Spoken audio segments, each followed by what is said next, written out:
Hey everyone, and welcome to Ryan Reviews. Today we're going to review the Oppo A74, and it's a budget-oriented phone, and it's priced at about $299 Sing. So today we're going to take a look at what's in the box and cover like basic stuff. So let's get on to it.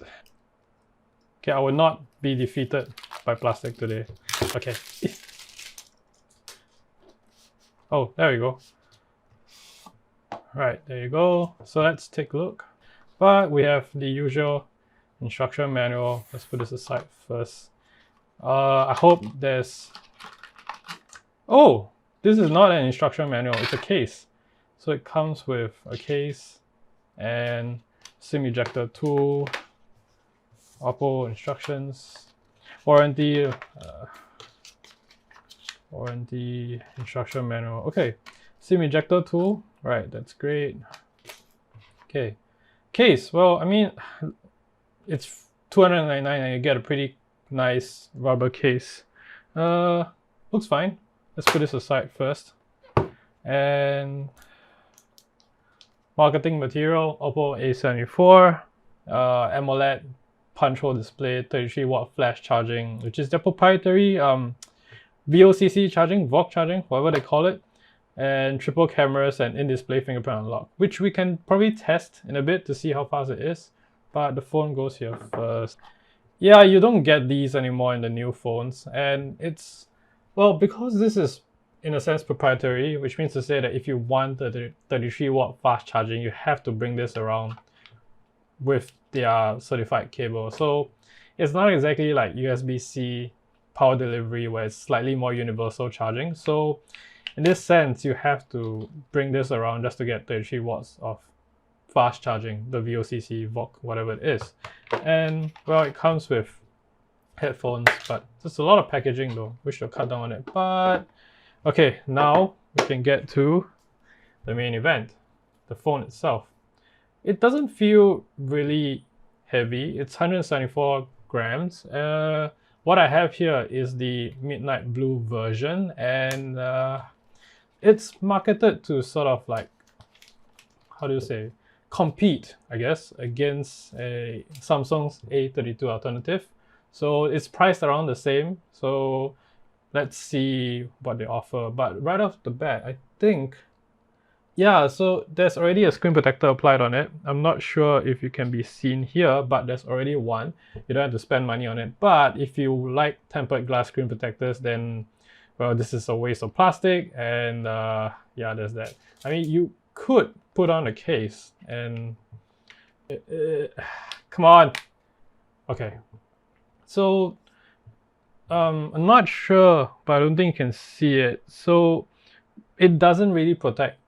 Okay, if you drop it down, you may not be able to hit the screen unless you hit it on like a sharp object. So I would still recommend that if you want tempered glass, just go for it, rip out the screen protector and go for the tempered glass version. But we're gonna just turn it on. I hope there's battery. Ah, there we go. Okay. Wow, it vibrated and the haptic felt. It's $299. It felt cheap. There's no way around it. It feels like a kind of vibration, quite literally. Is that English Singapore?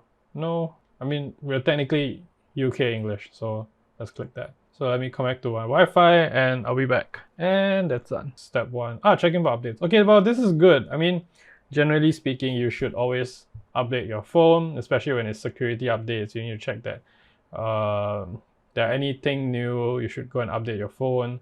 So I guess it's a good start that right off the gate, when they ask you to turn on the phone, it's asking you to check for updates, because security patches and things like that, antivirus. But I think, well, waiting for this. So this phone is about 6.4 inches screen across. It's a, I mean, it's a 60 Hz panel, but according to Oppo's marketing materials, the touch sample rate can go from 135 Hz to 180 Hz. That means to say that the screen refreshes at 60 frames per second, but when you touch it, it responds at about twice or 3 times faster.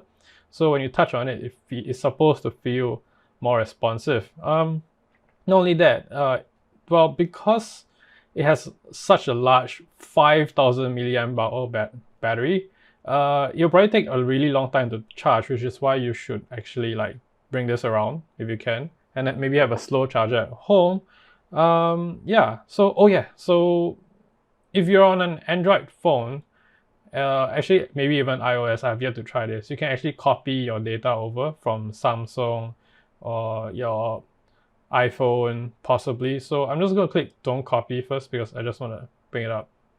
But basically it is okay. So quick rundown of specs, right? Since we are still on that topic, it's 128 gigabyte of storage and 6 gigs of RAM. But the good thing about this phone is that you can actually upgrade the storage. Okay, well, not upgrade per se, but you can add a micro SD card slot. I hope this is it. Yes, it is. Okay, right. Plugging it out. Okay, great. Yeah. So, wow, this is long one. Okay, so basically you can add, just put an SD card on it, and 2 SIM slots. So for example, you could have one for your home, one for your work. Maybe like you have a Singtel Starhub M1 or you have a TPG SIM. Man, this is pretty good. Like having like not just dual SIM, but also the option to expand your storage with a micro SD card. It's kind of rare these days. And look, a headphone jack.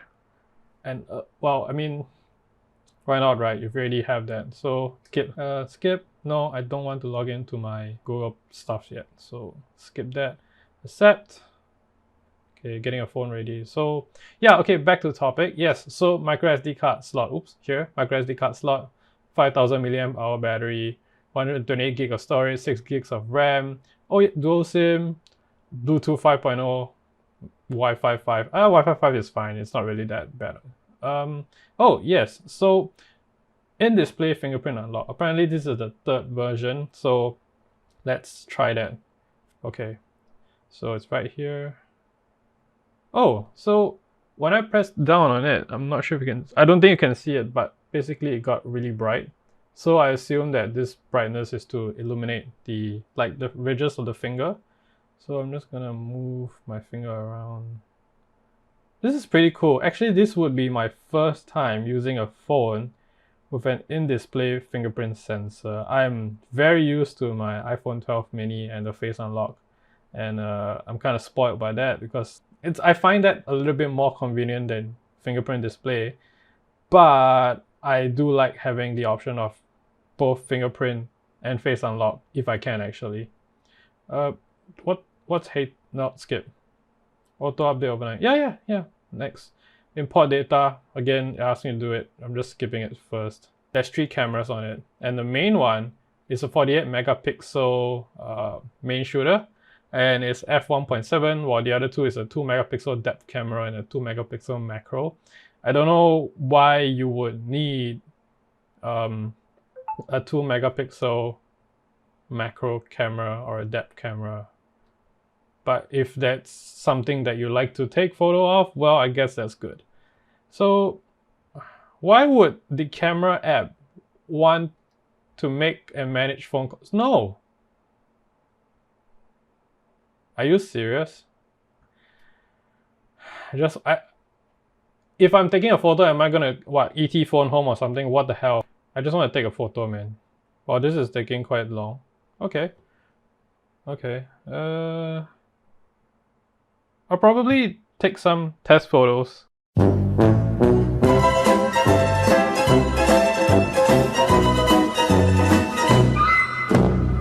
So the one drawback about this phone is that it apparently maxes out at literally 1080p. It can't shoot at 4K, which is fine. I guess it's due to the Qualcomm Snapdragon 662 and Adreno GPU G610 processor, which is, well, it's a mid to low end range processor. It's 11 nanometers. It's an octa-core, 4 fast, 4 efficient cores. It works fine as like a $300 phone. So I can think of some people like maybe your elderly or your children that just need a basic phone to function, or even someone that's like playing a lot of Pokemon Go. This seems like a good option, right? So, okay, wait, now, this case is, okay, I'm just gonna try the fingerprint sensor with this. I hope it doesn't irritate you. So, okay, that was about. Wait, can I just? 1 second. Feels like 1 second. Oh yeah, I forgot to mention. This phone does not have Google Pay because there is no NFC at all. Like, there's just no NFC built into the phone itself. There's nothing. You can't use it to put your credit card or debit card in and then take like MRT and take train and pay with this. Unfortunately, you can't, which I think it's $299. There's nothing else much you can do about it. And given that probably children or the elderly would use this phone instead, and they may not be or they may not have access to credit cards. Like your child shouldn't be holding a credit card, and maybe your ama, uncle are using PayLah instead, but they can still scan QR codes and shit like that. So, overall, pretty good phone. Thanks for watching this unboxing. I hope you enjoyed it. If you have any questions, put it down in the comment section down below. Subscribe and like this video if you like it. Thanks so much for watching. I'll catch you guys in the next one. Bye bye. Oh wait, it's this way. Oh, this is so awkward. Okay, bye.